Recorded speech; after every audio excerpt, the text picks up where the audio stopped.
going live. We're going live. We're already live, woman. I'm already live. You see, you like that up there? I do. I feel like it needs to maybe go that way, doesn't it? Well, I did that way so there'd be leave some space here if you want to put things in the middle, and the other things over here. We have new movie posters. We hung up new things. There's been a change in decor. If you didn't notice already, Jason is out on his killing spree for Halloween. Jason's out. Star Wars is in. It gives us some multiple contexts. So we got a horror aspect, we got Hello Kitty, we got the Muppets, we got the Beavis Buttheads, and we got a Snow Trooper. Well, Freddy is one of my favorite horror series. We'll be talking about some more favorite Halloween movies. I forgot to grab anything again. Dang it, man. Well, I have mine. It's right there. That guy.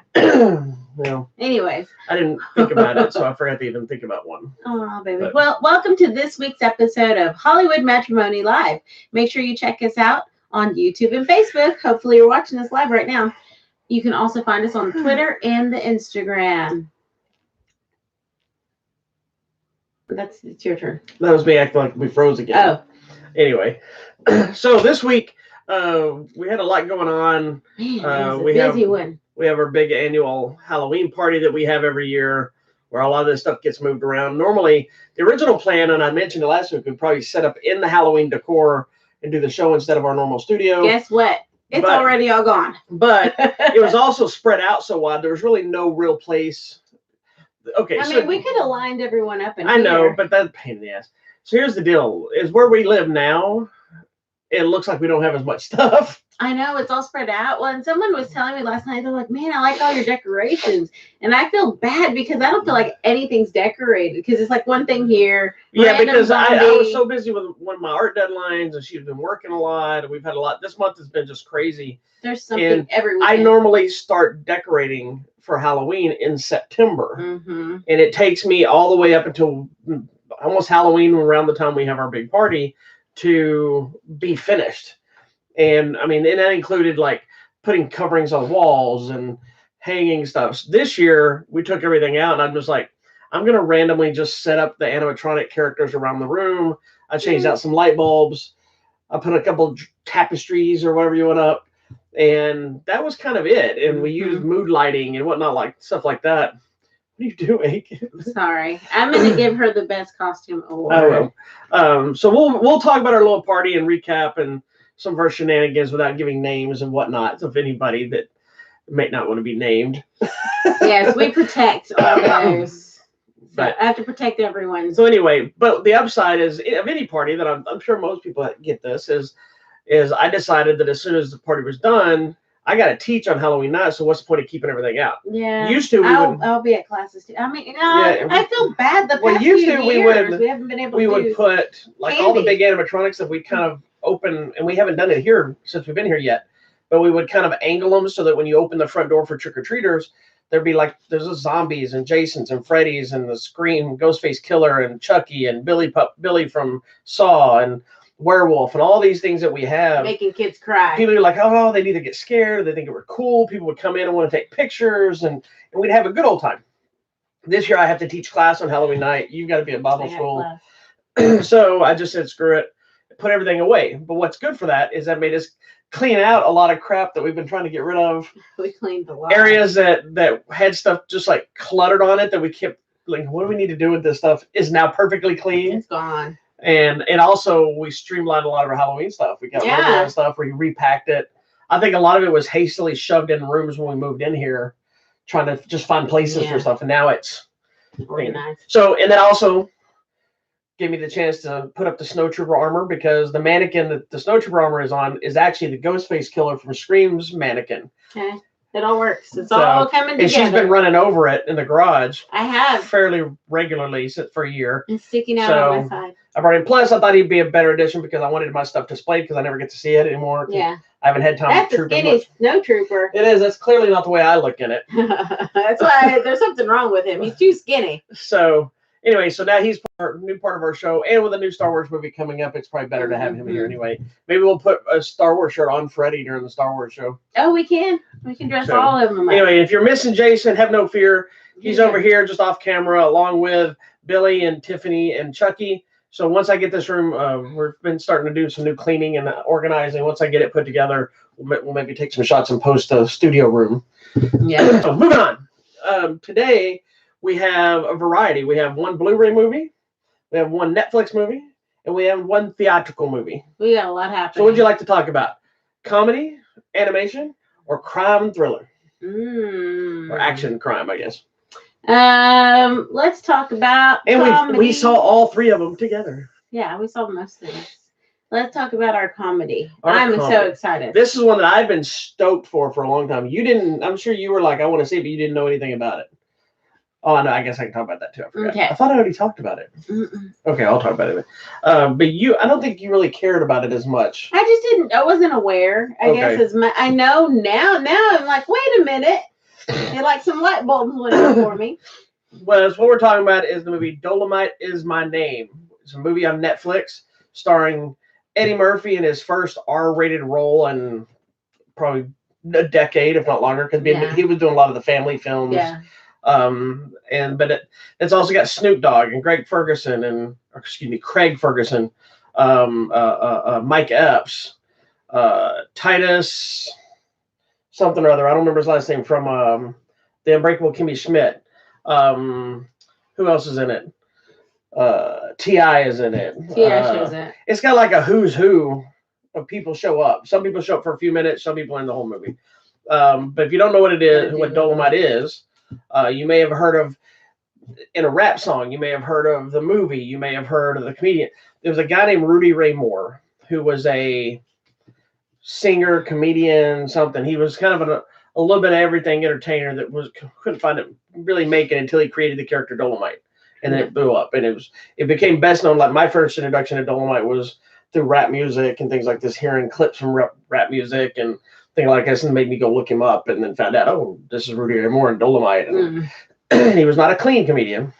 No, not at all. It was funny. Yeah, so this movie, Eddie Murphy plays Dolemite, and this movie is all about his kind of rise to creating the character and success. And the first movie, Dolemite, which they made like 7 Dolemite movies or something like that. Yeah. So you went in with little to no information of even what it was about, first of all. No idea. And I came in with not knowing his story, but knowing of him and the movie and that kind of thing. So what did you think, my dear? I really I'm sorry. Let me start again. What did you think, my dear? I really liked this movie. I thought it was very groovy. Oh, yeah. I got it rhyme. Oh, goodness gracious. I loved it. I really did. I had no idea what to expect. I'm obviously not well-versed in rap music or very cultured in other cultures outside of my own. Anything other than what you want to like? I know. I feel like I was isolated from all of these things. I'm so sorry. No, but you know. Probably for good reason. Yeah, probably. I probably shouldn't have been listening. I wasn't allowed to see a lot of this stuff either, but you would go buy like the CDs that said parental advisory. I would buy cassettes. Whatever. From that guy that was not looking at it was a record store near my church, and it was like a little hole in the wall record store. It was this, I'll never forget the guy. He was this little skinny pothead, and he had blonde stringy hair, looked just like Hulk Hogan's hair. That was kind of just around the top, thin and on top. And he always would have like an old school concert shirt on. We'd come in, they'd be like, "What's up, fellas?" But it was just kind of had like Kiss stuff all over the place, and records and cassettes. And I went and bought NWA and the Posse, which was the very first NWA album I bought there. He was not checking IDs, was he? Well, another friend of mine went there and says, "Hey, we can go. This guy he lets us buy anything we want." And so we went over there, and I just wanted to see the place. This place reeked of pot. And I was like, this is the greatest thing. I've never seen something like this before. And the dude was super cool and chill. And he'd be like, oh, no matter what you bought, he always said the same thing. I remember buying NWA and the Posse, the cassette, and I bring it up to counter and just knowing I'm not going to be able to buy it because it says parental advisory on the front. And I was probably,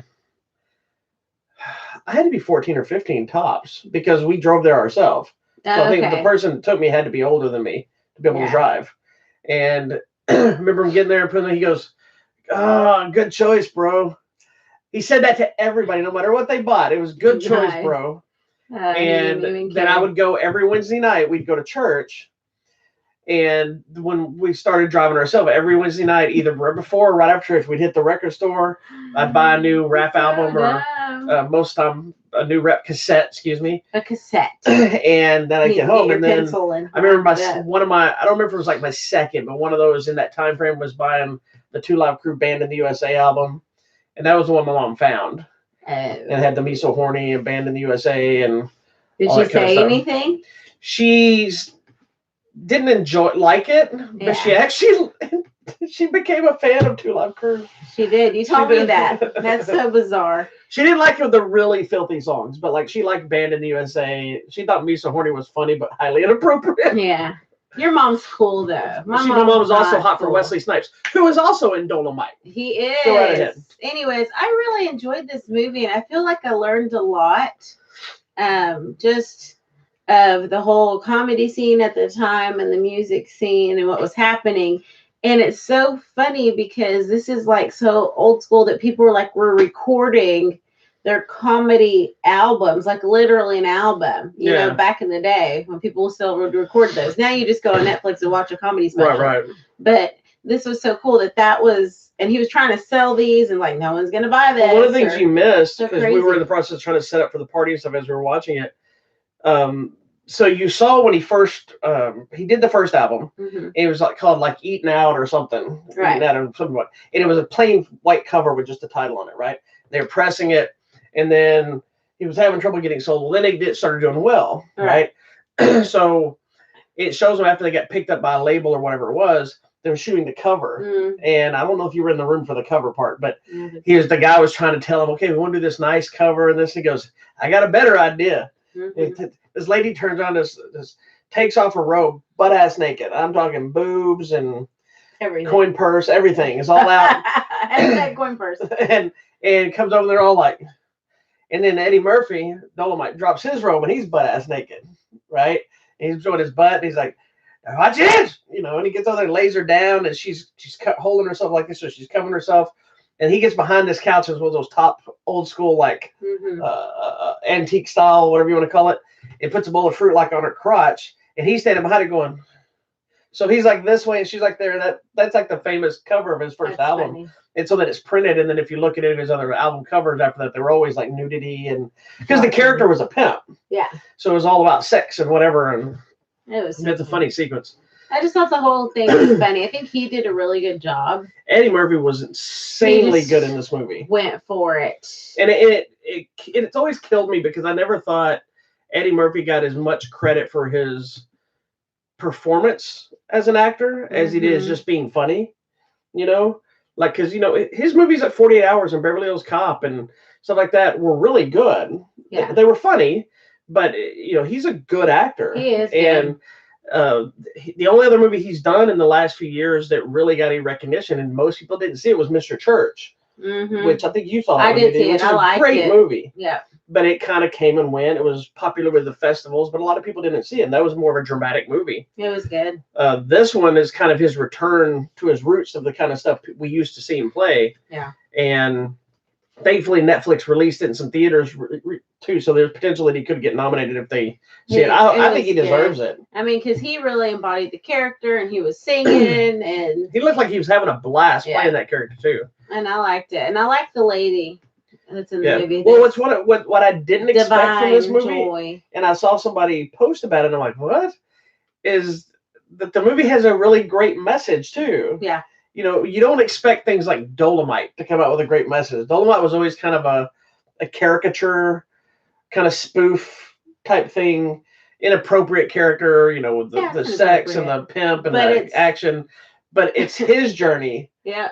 And what made him something more than just a funny man. Yeah. And this movie kind of, that was the stuff I didn't know. It kind of lifted the curtain and let me see how he was and outside of the cult icon that he was. Yeah. Well, he was a real person that's trying to accomplish his dream. So I think that's the lasting impression at the end of the movie. There's a whole other conversation. And he's like, don't let anybody tell you can't do anything you want to do, which is so true. I mean, even now. So I didn't realize a pimp movie was going to inspire me to chase my dreams, but it does. Well, it's just like there's the lady that you were talking about this. Yes. That she has a moment of talking about thank you for letting me see somebody that looks like me on screen. Yes, and it didn't matter what kind of movie it was. It was that it was existing. Mm-hmm. Are you crying? I am. She's crying about Dolemite. I am. No, but her name is Divine Joy Randolph.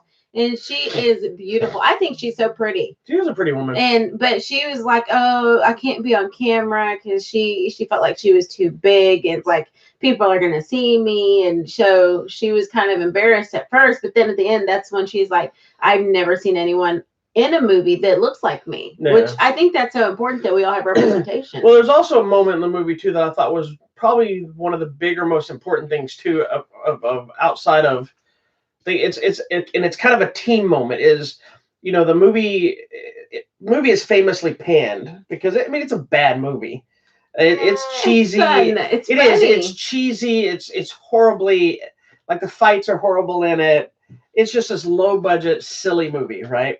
And I've only seen it all the way through maybe once, and I may be one of those that I never actually saw all the way through, and I thought I did, but it was always entertaining. But there's a moment where they're reading reviews of the movie and how it's getting panned, and they're all being depressed because it's hateful, or it's just everybody thinks it sucks, and now they think, we made this piece of crap movie, nobody cares about it, it's horrible. Yet he gives this speech about, I don't care what they say, we made this. Yeah. It wasn't there before. We should be proud that we made this. He's so funny because he sees the reviews not great about it's horrible and whatever happens and this, and he's like, that's great. And they're like, what? He's like, yeah, everybody's gonna want to go see how bad it is. Exactly. And that's true. That's a perfect example of no bad press mentality. Mm-hmm. It's awesome. It's so funny. It is. It's funny. It's heartfelt. It's ridiculous. It's great all the way through. And Wesley Snipes is great in it. He's so And he was funny. confusing me. His character confused me because the first time we see him, he's at the club with the lady. Yes. Yet then when he's being the director, he somehow came off like you couldn't tell if he was gay. Everyone, remember a couple times he like action. Mm-hmm. You know, but I couldn't tell if he was just being a snooty director. I think he was being snooty. Or if he was just such a drama actor. The funny thing at the end, he's like, well, that's it, I'm out of here.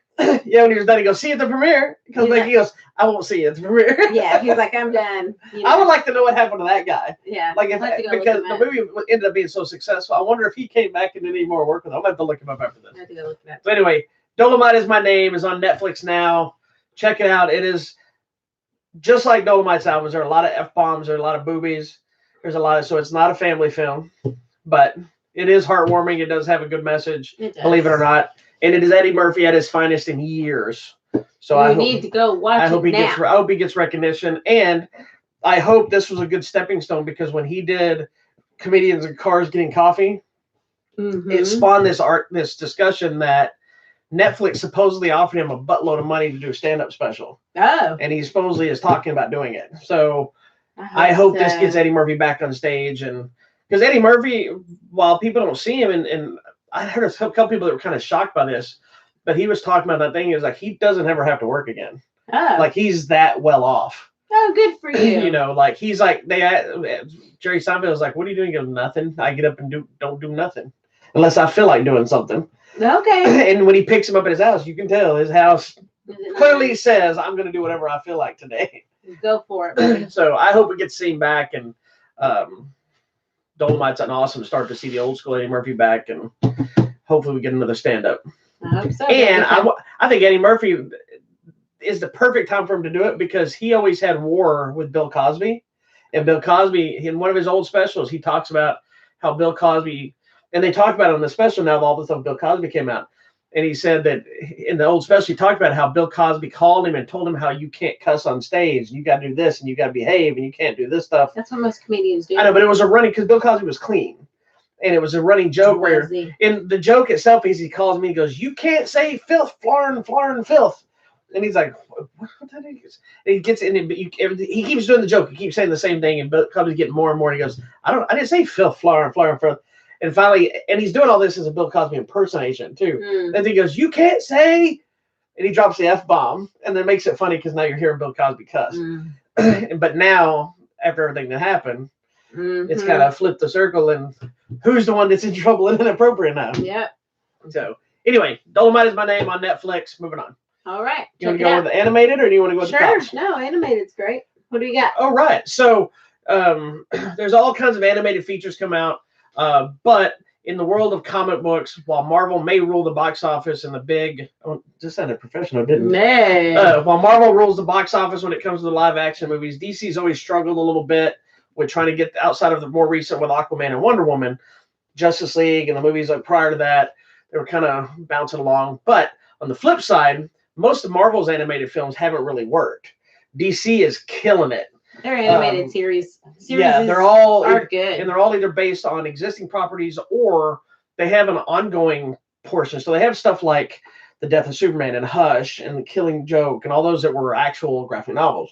Mm-hmm. They have another series that's the ongoing arc of things that goes through like Batman movies, Justice League, Titans, various characters that some of them are based on actual stories and some of them are kind of newer stories. But they're all the same artwork. They're all the same voice actors. Yeah. So you know which one. So the latest one is Wonder Woman Bloodlines. And it's kind of an origin story. An origin story with the it's superhero tale. Yeah, it's one of the few that stands by itself, even though it takes place in the same universe of the Justice League ones and all that they did. It kind of stands by itself as its own movie. Mm-hmm. And I know you're a big Wonder Woman fan. I love Wonder Woman. This is not the first animated Wonder Woman movie they made. There is another one. We also have the live action Wonder Woman. And next year, we have Wonder Woman 1984 coming out, the sequel to the other Wonder Woman live action movie. But for now, we got Wonder Woman Bloodlines. Take it away. What did you think, madam? I liked it. I didn't know what to expect because I had no idea what it was about, whether it was origin or not origin or whatever. So I was like, okay, let's see what happens. It is a little bit of an origin tale. So we get a little bit of the mascara and the mascara. Yes. Is that where they create mascara? Yes. And the Amazons and all that. What I did like is that it just kept us moving. It didn't spend a lot of time, on here or history or whatever. It just keeps it going. We get a little bit, it's Steve in there, right? Steve Trevor.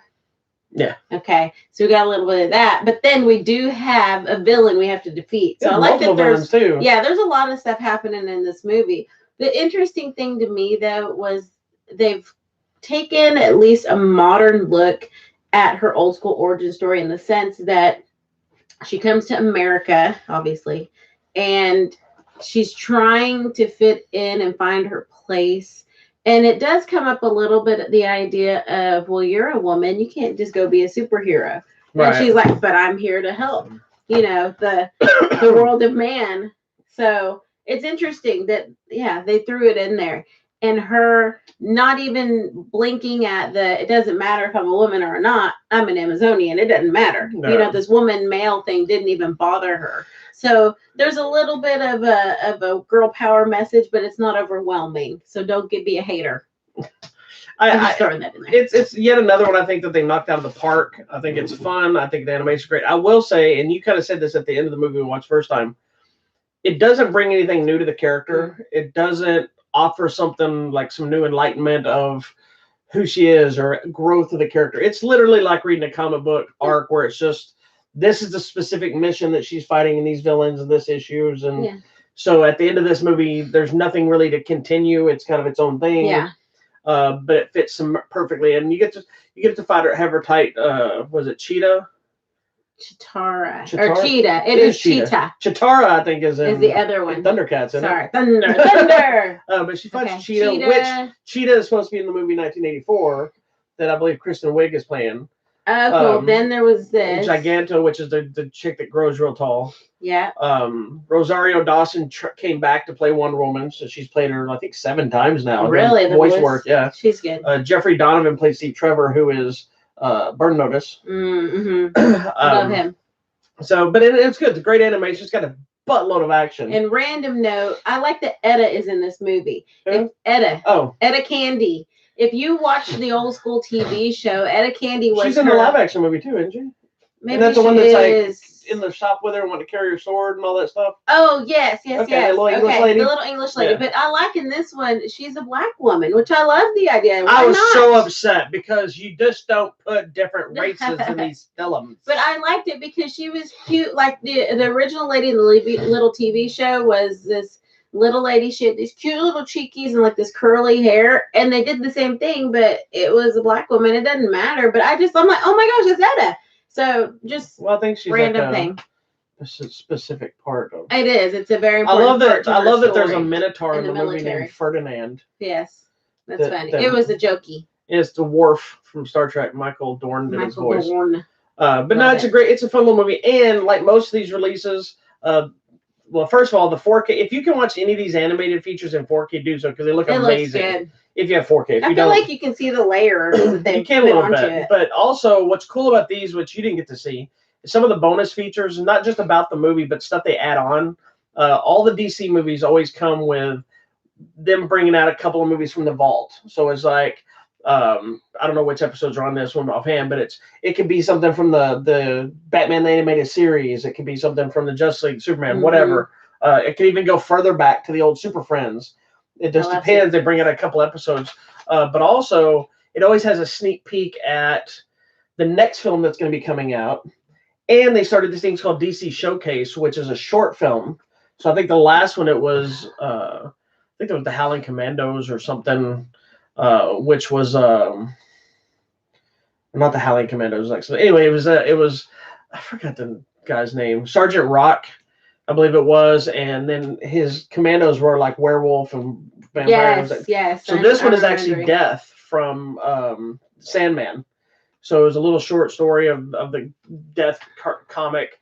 It was actually, which I'm not a huge fan of Neil Gaiman's Sandman book, but the animated thing was pretty entertaining. But the next movie, which I'm super excited for, and I don't even know if you even know about this existence, is going to be Superman Red Sun, which was all about what if Superman had landed in Russia instead of America. Ooh. And so he's like Russian, and his instead of the S, it's kind of the S, but it's the little sickle Russian symbol kind of thing. And so it's him dealing with being Russian and dealing with America and all kinds of stuff. Why can't there be heroes in other countries? There are. Okay. Like there's actually I think, I don't remember if he's Chinese or Japanese, Superman in the comic now. Oh, nice. There was like this, and there's a Batman, a Wonder Woman, a whole version of them that they were like, I don't know if they engineered them or whatever, but they were creating their own Justice League for China. That's awesome. And so it's like this kid that they enhance him with powers. Oh, I love this idea. I want to see that. I've read the Superman. I haven't read the other one, but the other characters have shown up. Yeah. But anyway, so this has the first look at Superman Red Sun, which looks really good. Showcase, Death, short film, and of course Woman from Bloodlines, and of course a bunch of other bonus features about the stuff behind making this movie. So if you like the DC animated movies, it's another home run. Not one of my favorites, but it's still good. So even their average ones are still better than most of the rest of them. Oh yeah. So it's a great. I'm just also not a big Wonder Woman fan. So I know you don't like Wonder. I don't know why. I like the character when she's with other stuff. I'm just not a fan of her by herself. But like I said, this one works really well. It's a great action piece. It's got some fun in it. The animation is good, so it worked. All the DC animated stuff has always been good, man. Well, and also if you have DC Universe, all these shows. You can see pretty much every show, animated movie they put out, TV show. Can I go back and watch my Batman animated series? Yes, you can. That is where I fell in love with Batman, was that show. And I believe every time once these and Batman Beyond. If I'm not mistaken, when these get released on Blu-ray, they immediately go up to DC Universe. Oh my gosh. So even if you're not interested in buying this, if you have DC Universe, you can go watch it immediately. Do we have that? Yeah, that's the thing where Titans and all that is on. Well, I want to go watch like the old Batman series. You can. All the movies, live action movies are on there. And the Batman. The Shazam live action TV show is on it. I've never seen this, The Adventures of Batman. That's funny. That was the one they did by themselves. You probably Super Friends. If those are on there. Oh my gosh, I'm so excited about this. Yeah, it's. I didn't know that. Why didn't you tell me? I did, and you don't listen to me. They also have digital comics on there too. They have all kinds of content. I would totally read that. Yeah, it's got a ton of stuff. So anyway, DC animated is always good. So Wonder Woman Bloodlines is available now on Blu-ray, DVD, and 4K, or this week. Yikes! Nice. Was it this past week or is it? Is it available? Yeah, it's already out. Okay. Available now. It came out last Tuesday. Hold blank. So anyway, so check it out if you like the DC stuff. If you don't like the DC stuff, then you're wrong. Okay. I don't think. All right. So you want to talk about our last film? We have two. There's one that you saw. Oh, you want to talk about that? Okay. So there's a movie called The Gallows that came out a few years back. It was a found footage type film. It was about, I believe it was at a high school, and it was about like a play that they decided to do. And this kid, I guess, had killed himself, or there was like it's the play itself. The play is cursed. Yes. And so if you start playing this play, then the hangman, which I believe is this kid Charlie or something, starts killing all the people that are involved in it. So jump to now. They have the new chapter of the found footage saga, but it's not found footage this time. It's a mix of standard filming with a little bit of found footage thrown in, called the Gallows Act 2 from the same directors, which I interviewed both the directors, and we'll be posting the interview behind. It should have already been up, so I'll try to probably get it done tonight or first thing tomorrow. So the new one follows this girl I think she's a theater major or something in school, and she's got to get up and perform, your monologues when you're auditioning and all that stuff. And so she finds the copy of the Gallows script. It starts off. It's pretty clever too, because the first movie is a found footage movie. It starts off with a sequence. It's a found footage sequence that they're watching online, but then she gets a copy of the script, so she does the monologue and makes her this great actress. Everybody loves her once her in there. Of course, then shenanigans starts happening, and I won't go into that. But then it becomes a lot of kills and all that stuff. I liked the first Gallows movie for what it was. It wasn't a great movie, but it was an interesting use of found footage. And there's some personal stuff about that movie that I don't want to talk about here, but it was kind of a more important film. Everybody's gonna be like, how can that movie be important? It's a whole thing. Important. It was a whole thing that it involved some people, family. And I was happy that I got to tell, and it's not gonna be my interview either. So if you want to know and you know me personally, I'll tell you. But if you don't, but I got to tell the directors why this movie is important, which they were kind of confused, I think, when I told them about how this movie helped somebody, and they were like, well, thank you, I guess, because I don't think they expected that from this kind of a movie. Yeah, no, a movie about hanging people and murder. But you know what? That's the cool thing about art in any form is you don't know what's going to help someone. Like, I don't expect Dolemite the Pimp movie to be inspiring, but it was, True. And, so there's different movies that resonate with different people for different reasons. And that's what I love about the movies. But you got to open yourself up. Like, allow yourself to experience the movie. Don't just sit there and eat your popcorn and then like, oh, how was the movie? It was fine. That's the worst. It was fine. Every movie's fine. No, it's not. No. Was it good or bad? What did you feel? Here's my thing though: is if you leave a movie and it's forgettable, that to me is a bad movie. But if you were paying attention, it was forgettable. Right. But I'm saying if you leave a movie and you're like, I don't even remember that movie, then that's a movie to me that is a bad movie, because to me a good movie elicits a response, good or bad. Yeah. Like if you hate it so much, it could still be because it's a really bad movie, but something about that resonated. Like that's how I feel about the Twilight movies. Like I know you hate it. And what's funny is if you read my reviews, if I really, really, really, really love a movie, or if I really, really, really hate a movie, the reviews are way longer. If it's a movie down the road that I had fun with, it was good, it was bad, it had its issues, whatever, it's just moderate review. Remember when the last Twilight movie came out? We went through the marathon. This guy slept like you were snoring, and I tried to stop it. By the second or third time, I'm like, you know what, whatever. Because the lady next to us, I think, got over it that you were snoring. So I remember pissing people off because we were on. How many did we watch? We didn't do all of it. It wasn't a marathon of all of it. I think we watched the part on the part 2. We watched the first part. It was first and second one, right? So I had seen this first one, and then I was like, "This movie sucks." So then we went and saw. I decided to go see the second one. That's what it was. Second one. On the last movie where it has part 1, part 2. No. It was the first. No, we went to twice. This one was the second one came out. We watched the marathon of the first and second one movie. Because now I remember the specific thing that got me in trouble by the ladies is we finished the first movie and there's like an intermission, and after the first movie, I saw it the first time. I was excited to see it when it first was going to come out because I like vampires, but I like Kim Gigante that's in it, and I was like, this could be interesting, and then it wasn't, and I was like, this movie sucks, and so. But I always said, you know what? Just like what's his name? Yeah. How did I just go blank? I love them. Andrew Zimmer. Just like Andrew Zimmer eating, he always takes 2 bites of everything. So I'll always watch a movie more than once. Maybe not in the theater more than once, but I'll watch it a second time when it comes on video or whatever to give it a second chance. And there have been movies that I watched second time, I was like, man, I was totally off. This movie is great. But we went to this marathon because she wanted to see it. So I didn't know interest to give it a second chance, but I would. I still like it. So we finished watching the first one, and it ended. It goes intermission. This guy stands up. I stand up, and of course, I'm surrounded by all these women. First of all, most of these women were too old to be that excited about this movie. Yeah, but they were screaming and cheering. I stood up, and I'm like, how is it possible to hate a movie more than the second time than the first time? Oh my God, the looks I got. If it was purge time, I would have been murdered at that theater right then. I got looks from these old ladies that they want me dead. And I thought, well, I had the second one to try. Nope, it just got. And then when they put in like Michael Sheen and different people started coming out. I'm like, okay, we're picking things up.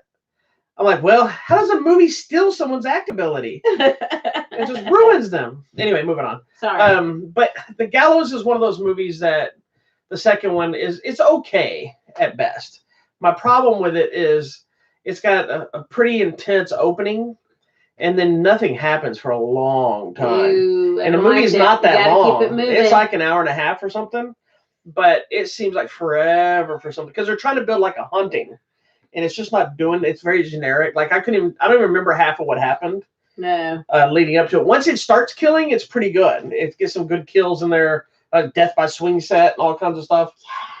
Yes. And there's there's a fun twist to the curse at the end. But it was like getting there, it was just kind of, come on. So it didn't fully work for me, but it also wasn't a horrible movie. It was just, it is what it is. It's a great concept. And I wish it had a little more time I wish they'd find a better way to think.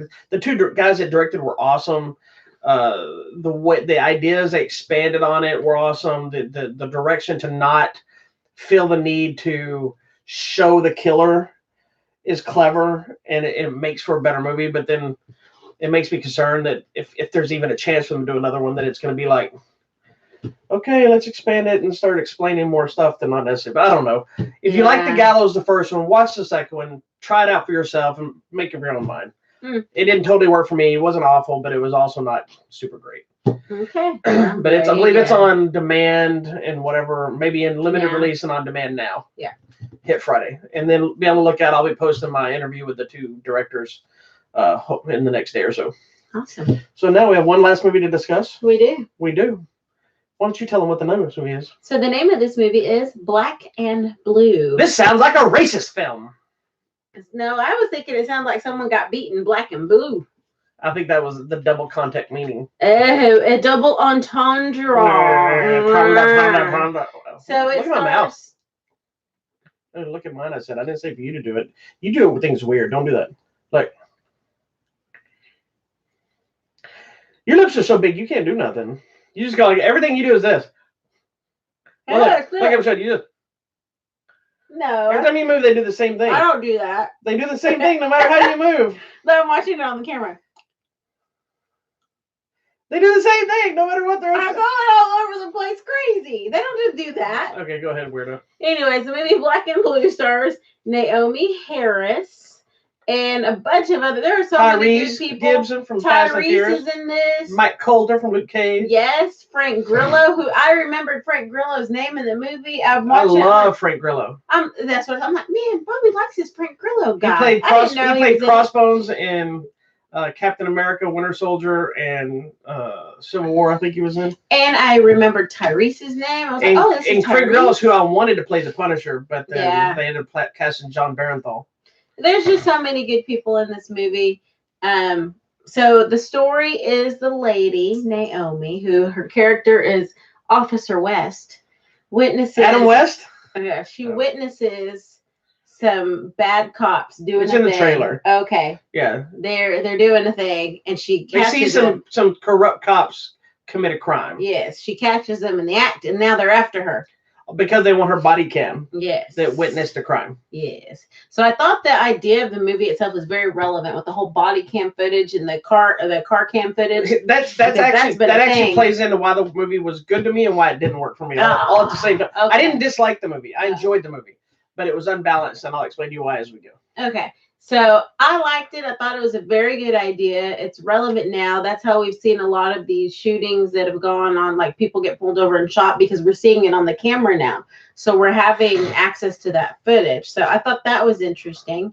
And I thought the subtext here, or the subplot of now, since she's a cop, the people from her old neighborhood don't trust her anymore because she's like, no, you're one of them. You're blue now.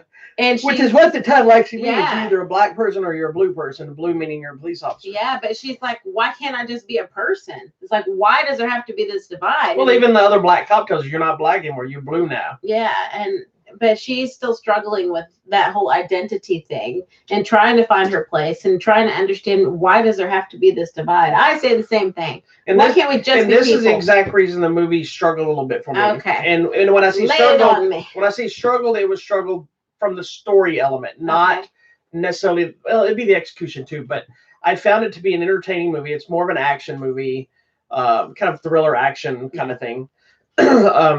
My issue with that I kind of found when I left was that it didn't seem like it could fully commit to which movie it wanted to be. Was it going to be a straightforward cop action movie, or was it going to be a movie with a message? And it was trying to walk that thin line to give you both. And I think sometimes the important part, which would be the message, got a little watered down or lost in the cliched action aspect of what they were going for. So, and again, it's not that it's bad. It's just there was moments that I think should have been so much more impactful, and they weren't, because what came before that kind of had you in a totally different mindset. And I know it's hard, and it's a hard thing as a filmmaker to try to make you, I think, buy into both of those, you know. See, but I thought it was injected though through, like, I get it. It wasn't a straight message movie. It was this thriller, whatever, action. Right. But then she would inject these heartfelt moments. So I totally feel like agree. it was appropriate. But I just felt like it didn't put, the message is so important that it wasn't really punching home what it was meaning to try to get across, because I think it was very much intended to take the relevant issues of the unlawful shootings and the police brutality, the crime in the poorer parts of neighborhoods, then the body cam stuff, and then the divide between the cultures of the police and the African American community, and put all that together disguised in an action film, so it doesn't feel preachy. But when you put moments in there where, like, there's a thing at the end where she's talking about, you know, somebody's like, just you one person aren't changing anything, but that's where it starts, whatever. To me, it kind of got lost because it's trying to get those action tropes in there, and then you're in the moment of that, and then, oh, here's a message. You know, it'd be like if I'm punching you in the face and then I start giving you a lecture about being kind. You know, it's to me, like I said, it was powerful when it needed to be powerful, but it wasn't as impactful, I think. I thought it was impactful. I cried. I felt, of course you did. I felt emotional. And I just felt like, and my big problem with the movie was it was very cliched and predictable for me, because I knew right away who was involved. Yeah. I knew who was going to be helping who was going to turn on who, kind of where it was going to go.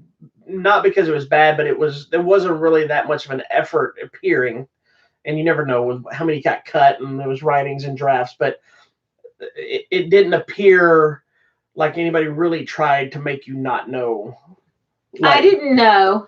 Like, I knew immediately people that she wanted to help her were going to be on the other side, and I knew immediately people that were helping her weren't, and you know. Yeah. Well, maybe, but you know who was really good was Tyrese. See, and he was good in the movie, but I didn't think he was near as good as you said. He was, babe. He was just, I thought he was just average. I didn't get much from him. Okay, there's this really good emotional scene. I'm not going to tell you, but I know where he's crying. Yes. Yeah, that's a great scene. It shows, though, the lasting effects that police brutality can have on you. I totally agree with that. Because obviously something happened when he was a teen, and it's still having these effects on him. No, I agree with that. I think it's important. I thought that was amazing. That was a great moment. Because it's like, And it was, like, and, oh my and it was a God, great he's moment that I good. didn't expect there. But I think what had happened is when you told me, oh my God, he was so good in He this was movie. so good. Y'all don't listen to him. He was good in the movie, but he wasn't any different than when I saw him in like Baby Boy or something like that. I think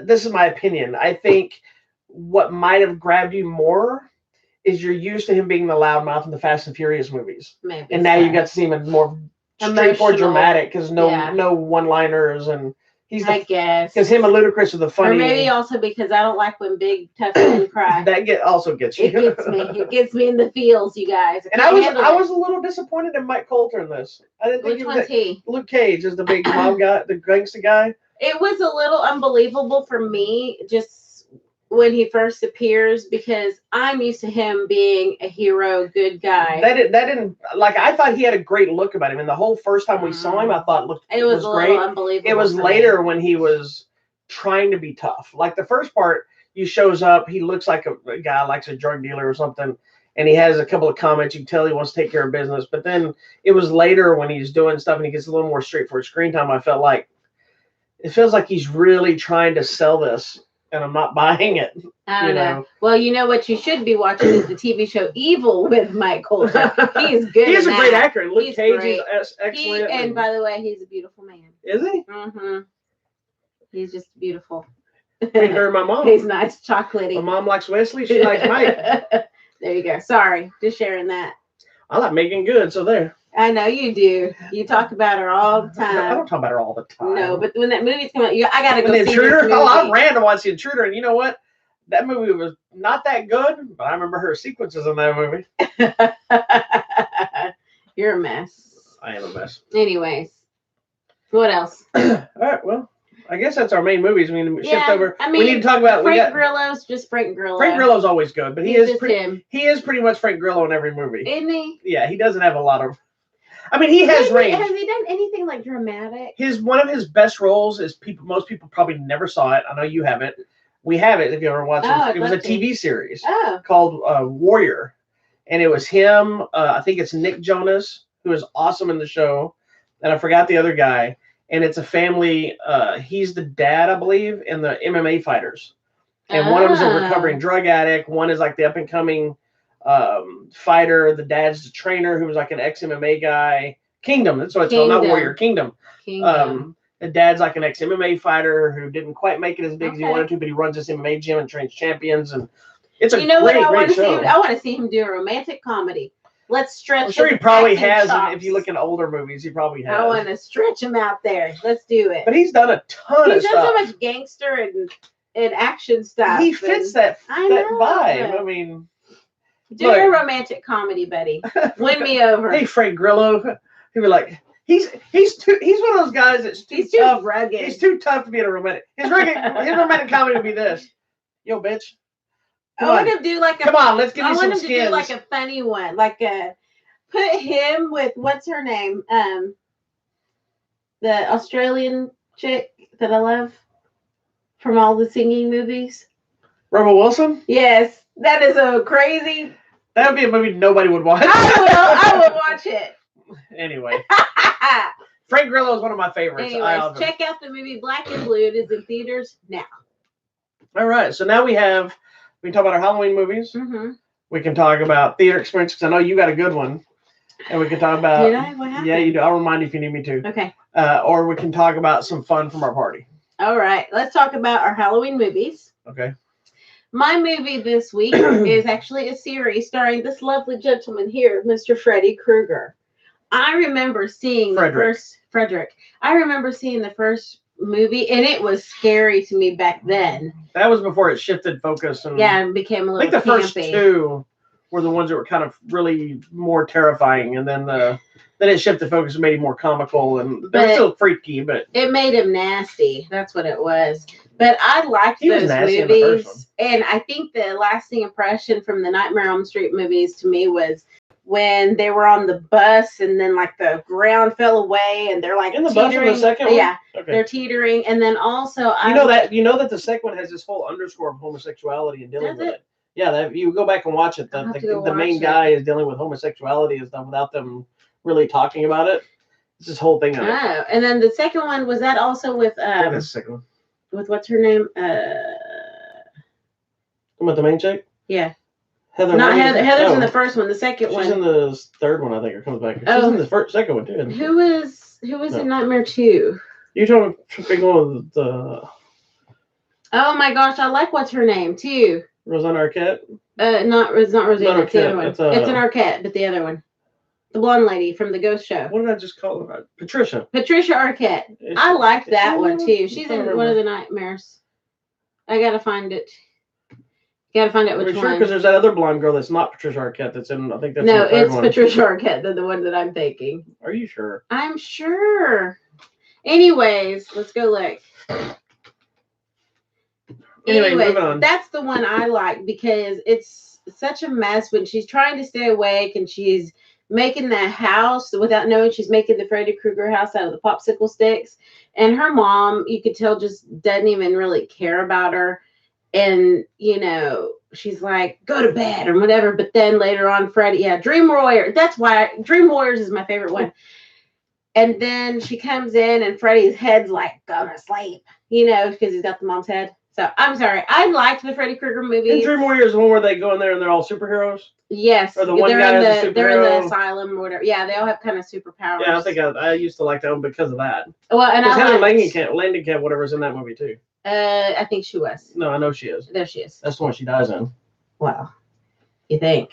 Anyways. No, she did. I know, but then she comes back for New Nightmare. But that's because she was playing herself, because the other ones were considered movies. I know. And Freddy came out of the movie. He did, which I like New Nightmare too. That is a panned movie that I think gets no respect that it deserves. That is a great movie. I liked it. I even like the remake.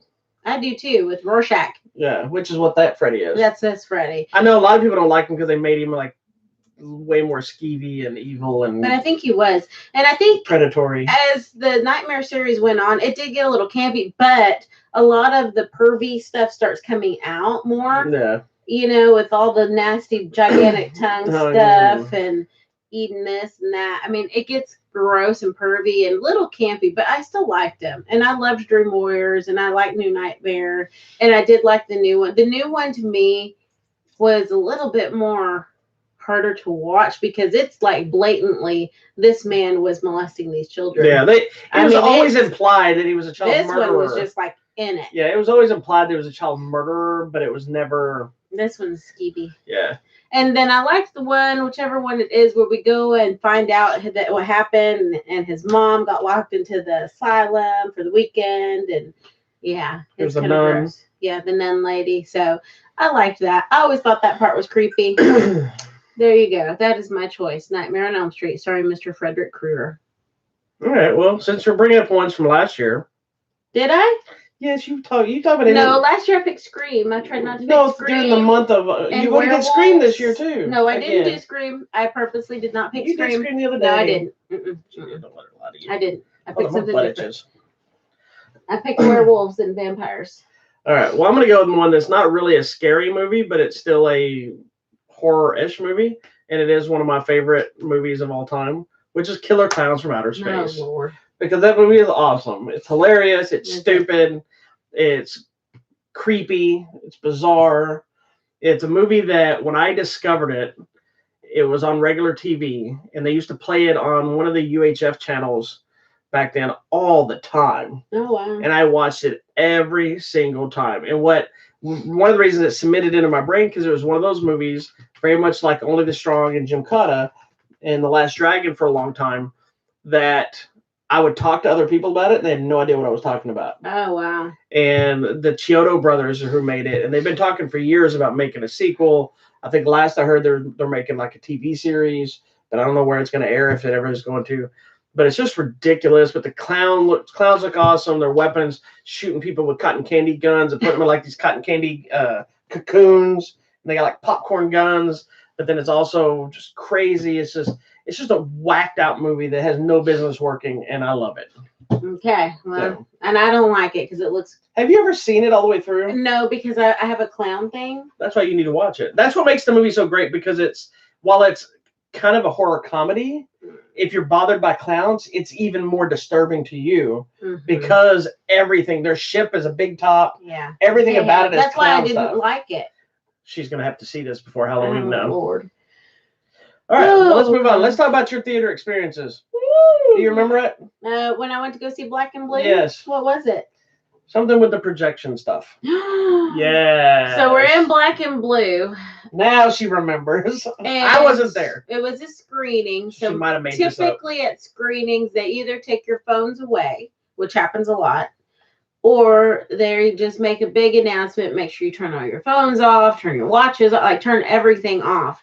And for some reason during this one, they didn't make an announcement. Suddenly the lights just went out and they started with the previews. They actually showed us the preview for Bad Boys, Bad Boys. Were they taking up phones this time around? They did not. Okay.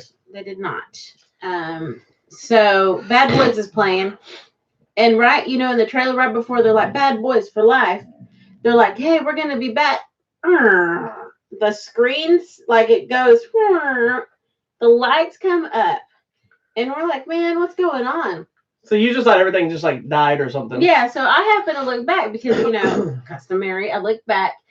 Somebody's in the booth. They slide open the little door and some man sticks his head out. He's like, hey, you, stop recording. If I see it again, I'm going to stop the movie and everybody's going to have to leave. So I don't know who had their phone out. I don't know why you'd be recording the Bad Boys trailer when you can go watch it on HollywoodMatrimony.com. But it's your fault then. You didn't go tell him. I know. So I don't know. But I was like, dang, pick your phone off. So then he's like, everybody turn off your phones. And then he slid the little door and like, whoop, Bad Boys for life. So I was like, wow. Man, I've never had anyone like yell out of the booth before. Normally you just have security walking around, shining the light, and like, turn off your phone. But maybe they were shorthanded, so they had to send somebody up there. I guess this guy was just not playing. So that's what happened during our screening. So please turn your phones off. That's funny. I still think there should be something. You know how now in new cars it can say, hey, car safety mode, your phone doesn't work. And even on the iPhones for a while, it's like it didn't even let you use the phone when it noticed you were driving. That needs to happen in movie theaters. Well, it's funny. I was talking to somebody at our party that had went to an Alamo Draft House for the first time. And one thing they loved me, they're like, I love more than anything else, I love the rules of this place. Yes. He goes, I don't go to movie theaters very often. He goes, but I will never go to anywhere but an Alamo Draft House. Oh, I love Alamo. And they have really good chips and queso and fried pickles and wings. Yeah, and you must get the caramel shake. Salted caramel shake. Caramel the shake. Thai chili wings are amazing. Let's go right now. Bye. Show's over. I do want to see this movie Parasite. Let's go. I think it's showing there. Oh, I don't want to see that. I want to see Judy. I want to see Parasite. Well, maybe that's showing at the same time, and I'll meet you back in the lobby. But I want to see Judy too. No, you don't, do you? Yeah. Huh. I don't care anything about Judy Garland, but I'd like to see. The people are saying she's amazing. No, I'd like to see her play Judy Garland. Anyways, keep going. I'd like to see Lemonface do something different. What was your theater experience? Wizard Falls. Huh? What was your theater experience? I don't know if I really had one. It was kind of quiet when I went and saw, because I went and saw Black and Blue by myself, and it was pretty peaceful. I don't think I really had any issues. Okay. The only thing was just the normal baffledness of watching people try to find their seats and oh Lord, I don't understand what's wrong with people. Watching people try to use the Coke machine things that they have, and watching people like bring 30,000 people to buy to a movie. That's the big thing, is just watching people's sheer confusion. There was another lady, I think I've talked about this on the show before, but there was a different lady this time who, after she scans her ticket, then she asks the lady tells her what theater, and then she goes, I'm sorry, can you tell me what theater again? Which is fine, I get it, I don't hear sometimes. You don't listen. She repeats it, and she goes, how do I know what seat, or do I just pick my own seat? And the lady's like, did you pre-order the tickets? Did you buy? She goes, well, I just bought the tickets at the thing. She goes, well, whatever seats you pick. She goes, I didn't pick seats. She goes, you have to pick seats. That's every theater you pick seats. So she commits to arguing with her. And she tells on your ticket, lady. Yeah, and she told her, she goes, it's on your ticket. And she goes, well, I don't have my ticket. And she goes, you just showed it to me. And she said she just didn't want to get it back out of her pocket or her purse. And so the lady had to go back to her little machine and tell her, it says this. She goes, if you look on your ticket, it says this. And she goes, that's the seat you chose. She goes, I didn't choose that. And she goes, and now she looks at me, and I'm just saying, she goes, I'm sorry. And I'm like, it's fine. And I'm like, the other lady's like, when you bought your ticket, did you look at the screen that they showed? She goes, yeah. She goes, did you tell them numbers? She goes, yeah. And she immediately goes, yeah, it was like H12 or something. That's your seat. And she goes, yeah, so that's your seat. She goes, oh, I thought that was a ticket number. And then the lady just looked at her like, what the hell are you even talking? And she left, and I'm like, damn. and so Sorry. me being me, I was like, my ticket number is J12. The lady just laughed and wrote me down. So anyway, it wasn't anything overly exciting. It was just a baffling conversation. So do you have anything you want to talk about from our party at all? We want to share? I had a really good time. Thank you, everyone who came. Yeah, so we have these big parties, and I'm getting burned out on but I'm getting burned out. I think you're just old. I'm getting burned out on parties. You're old and crotchety. I am. I'm 2 steps away from get off my lawn. Yes. And it sucks because we live in a neighborhood. There's never anybody out there to yell at. Yeah. But we had the party. It seemed to be a rousing success. But we do it. We have a live DJ. Shout out to DJ Johnny G. He's online right now. What? He's been doing our party for 15 years? Probably. 12 years? Forever. He didn't do the first couple of years, right? I don't think so. And then he jumped in, and then because that's what he dressed as the keg. Yes. And then he was dressed as a keg for years. But he's been doing our party for years. He does a bang-up job. He takes requests. He plays his own stuff. He plays some random song, and I'm like, what is this? He goes, I'm filling time. I'm trying to find something. Okay. He even rocked the Baby Shark song because somebody was dressed as a shark. And ironically, it's somebody that would never dance. And so everybody was trying to give him dance. My favorite is he told me, I said, do you have any music that makes people leave if I decide I want this party to end? He's like, I got I think he said 19-minute version of Inagata Davida. I was like, why does that even exist? So like people people leave your house. Yeah, but he did awesome. Everybody seemed to have a good time. A lot of drunkenness. Hung out and talked. We had some people do the 1 chip challenge, so we broke some people. Yeah, sorry everyone who's still feeling sick. Yeah. If you don't know what the 1 chip challenge is, or is it Pocky? Is that how you say it? Yes, I think Pocky. They make hot chips and whatnot, but they have this chip that's made from the Carolina Reaper pepper. It's like a black chip, and it comes as 1 chip, and you have to order them before they sell out. And it was like literally 1 day before they sold out. I bought 3 of them because we have one Indian friend who everywhere we go, nothing's ever hot enough.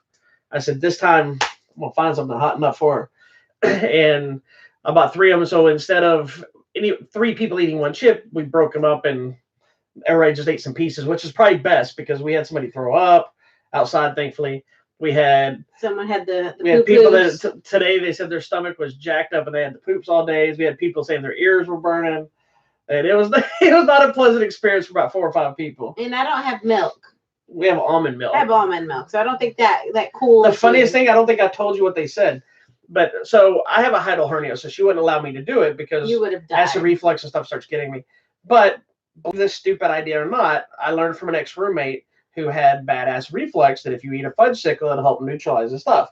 I used to think he was just fat and made up stuff. I got so bad with my hernia when I first found out I had it, it was so bad. I said, I'll try anything, and it works. So I keep fudge sickles in the house specifically for that. I don't just eat them randomly. They're there for medical purposes in the middle of the night. Yes. And now she's handing my fudge sickles out to people. I gave 1 to our child. No, because then. And then I think he gave 1 to the other guy, and he gave 1 to our other friend. So here's the funny part. I gave 1 out. Whatever. And my son ate 2. Oh. Well. But here's what's funny: is the Indian lady who came over to me. I asked if she was feeling better, and she's like, no. She goes, I ate your fudge, and I'm standing next to other people, and all of us looked at each other like, I don't think she understands that other meaning to that. And we were dying. It was so funny. But it looked like everybody had a good time. We thank everybody for coming out. Especially because I didn't want to have the party this year. And you're grumps. So I'm glad everybody had a good time that Bobby came. McGrumps a lot. Yeah. I didn't even dress up this year. It's the first time. You dressed up as yourself. I dressed up as Grumpy Me. There you go. So thank you. All right. What's coming out? Well, let me see what we got coming out this week. We are heading into the week of Halloween. So what has happened? This week, we've got The Wizard of Oz is hitting 4K, which will have a review of the new 4K edition popping up this soon. Week. It's good. Because this one's got to write it. There's a movie called Legend of the Demon Cat, which is another Asian-type film coming out. The Shout Factory is releasing The Blob on Blu-ray. Nice.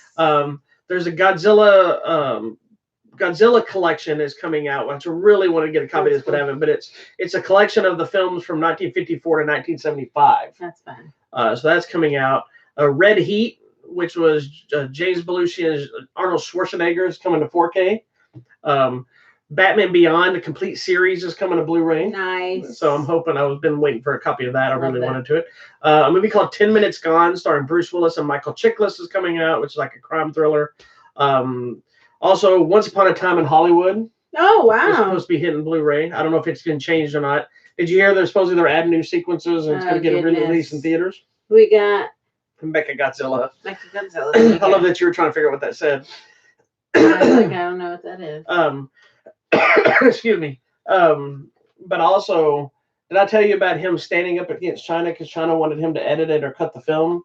I'm assuming it was the Bruce Lee stuff. Because of the Bruce Lee thing? I don't know if it was just that or for something else, but he said, no, then don't release it in China. So whether you like the movie or not, I appreciate the fact that he stands behind his own beliefs in his films. Whether you like it or not. Those are the big ones. I just hope it isn't extra footage of dirty feet. Of what? Dirty feet. Oh. Because I was over that. Let me see if there's anything down here that I forgot to tell you. Oh, Warrior the Complete first season, which I so wish I could get a copy. I'm going to have to go rent it. It's a show that was on Cinemax or Stars, which we got rid of right after we moved, which finally something's on that channel I want to watch. But it's based off of an idea Bruce Lee had. Oh. And so they created a TV show around it, which I really want to see. It's a martial arts show. The Charlie's Angels, I believe the 4K edition of the two movies. Charlie's Angels Full Throttle are fixing to come out on 4K, obviously in celebration of the new Charlie's Angels movie that's fixing to come out. Mm-hmm. And I guess that's it. All right. Oh, there's a movie called A Cinderella Story Christmas Wish that you need to watch that you have in there that's going to be coming out this week too. There are so many Christmas stuff is about to hit up on the Hallmark channel. Okay, well you can't watch any of that TV. You can't watch any of that TV. You do what I told you. All right. So coming out at the theater, it's already going to be November, you guys. So Friday, November 1. I'm excited for this movie. Motherless Brooklyn, starring Edward Norton, and it looks intriguing. He wrote and directed it because it looks like the character has Tourette's. He does. He has Tourette's, and it's like a crime drama. But a mob movie, maybe. Yeah. I don't even understand how that's. He's work. he's like a PI, and he works with Bruce Willis's character. Yeah. But his Tourette's also gives him a special ability to see things differently. And it's very interesting. I think it's based on a book, but Edward Norton wrote and directed it. Oh, wow. Okay, so that's going to be interesting. Then another one, you may have heard of this little series called Terminator, starring Arnold Schwarzenegger. And he's like Sarah Connor. Anyways. Yes, we're gonna be talking about. We're seeing it on Tuesday. Terminator Dark Fate, which is a direct sequel to Terminator 2. So the first two Terminator movies, it is basically like a lot of these franchises, ignoring Terminator 3 Rise of Machines, Terminator Salvation, and Genesis. So if you are going to watch them to prepare for the movie, you really only need to watch 1 and 2. This just gives me an excuse to watch all of them. I'm going to watch 1 and 2. Yeah, but we're going to do a kind of a rehash of at least the first two leading into the third one. Yeah, so I'm excited about that. We'll see how it is because it looks like, we've got Arnold back. We've got, what's her name back? Linda Hamilton. We got James Cameron back as producer. So it should be good. Who directed the first two. Something for your kiddos, a little movie called Arctic Dogs. It is an animated feature about a dog delivery service. I guess they're like snow dogs delivering mail. So I don't even know how that works, but okay. I'm excited for this. I'm so bummed about this scenario though. Why? Because so she's going tomorrow for a screening of this movie. Harriet. About Harriet this guy that I thought it was about somebody else named Harriet. Anyway, I thought it was like the story of Holly Hobbit. Anyway, but so she's going to the screening, and I teach class, so I can't go. I had a screening for this 2 weeks ago during the day that I could have gone to. Should have gone. But it was when we had to pick up your car. So I couldn't go. That's when I can't. Sorry. No, it's fine, but it would have been perfect because I would have already seen it. Then you would have saw it, and then I don't have to go see it this weekend. Right. So now I'm gonna have to go see it on Friday. I'm excited about that. I hope to learn a lot. Then that's limited. Oh, The Irishman. No, it's limited. We're not talking about it. Shh. No. If I can find it, I'm going to go watch it. I know. That is also a Netflix movie. That's why it's getting its limited release. Oh, and then it'll go to Netflix. And then it'll hit Netflix later in November. I know you're excited. But that's the new this. Martin Scorsese with Robert De Niro, Al Pacino, and what's his name? Which one? Joe Pesci. There you go. Okay, on Netflix this week we have Holiday in the Wild. I don't even know. It's these people want to go on the second honeymoon in Africa and safari. I don't know what that's about. This one to me, this is a Netflix movie. This is going to be interesting. It's a movie called The King. I've seen something about It's that. about King Henry V as he's crowned and taking over from his father, who was not great. He was a tyrant. So now how this is going to go. So that looks interesting to me. Also, there's another one that'll be streaming online called The Kingmaker. It's about Imelda Marcos. So that's interesting. A little bit of history during our time. So could be kind of cool. Also streaming online something called The American Son. A couple loses their estranged son and they find him. I don't even know what's happening. Somebody goes missing and they find him. So there you go. The other one I forgot to tell you, there was another big release that came out this last week. And I forgot to tell you about it. It was one of my favorite movies of all time. Me too.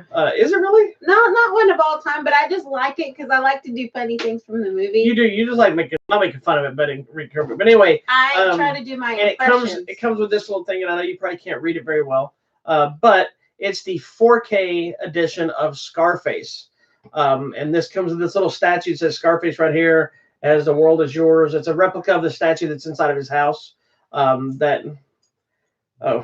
What name? I don't know which name she's talking about. Tell me what name. It's the statue that's inside his house. You see it closer to the end of the movie. But basically what they did is they re-released it on 4K, which is cool enough, and with this cool statue. But it also comes with, what year was the other one? It's the 35th anniversary edition. It also comes with the original 1932 edition of Scarface. That's remastered. There's probably a lot of people. Schwarzenegger.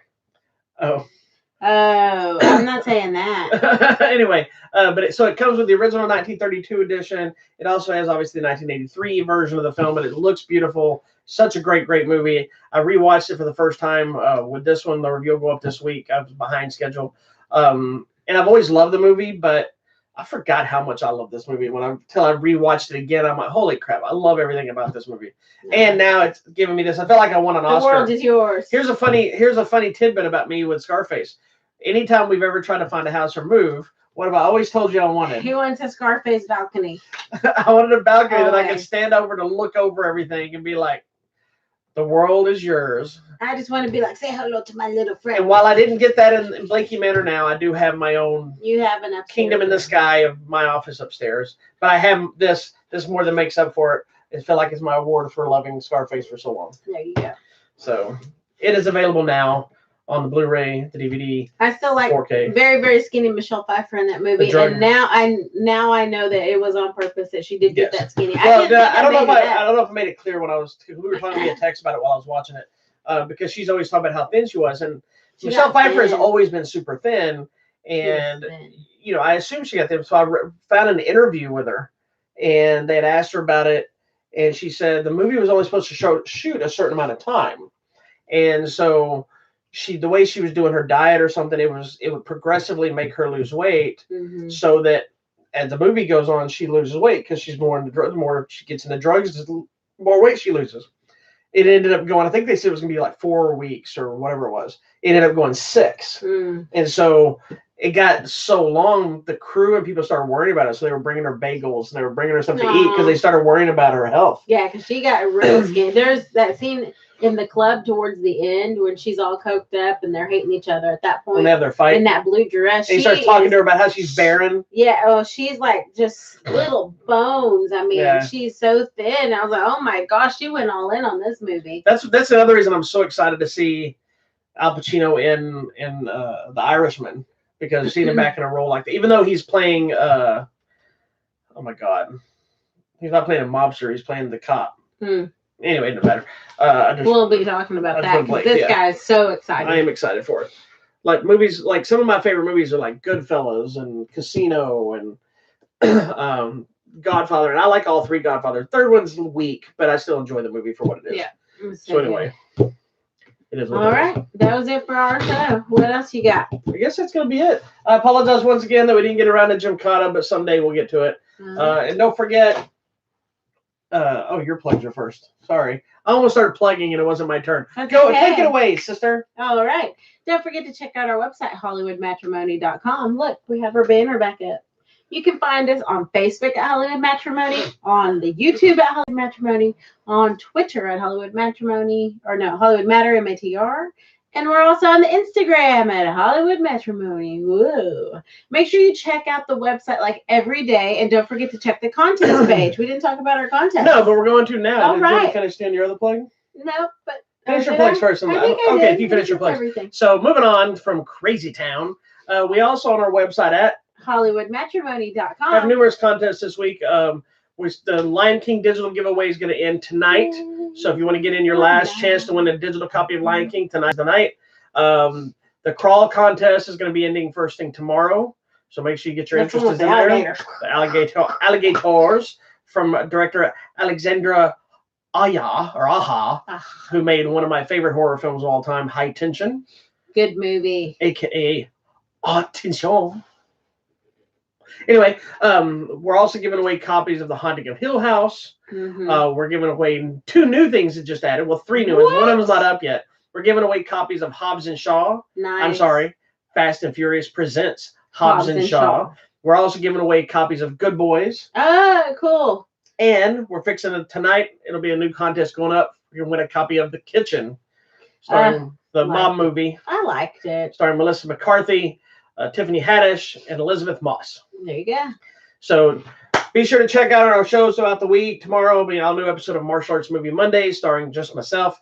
Get rid of this one. We'll have a good old time. It'll be a good show for once. And then we'll be back for a new episode of TV Tuesdays where she infiltrates the shows all over again and brings us down.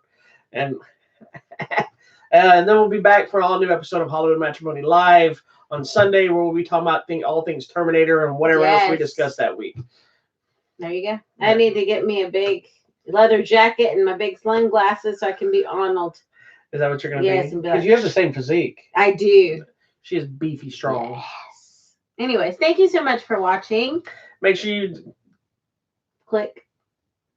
I was trying to do my thing like it's frozen again.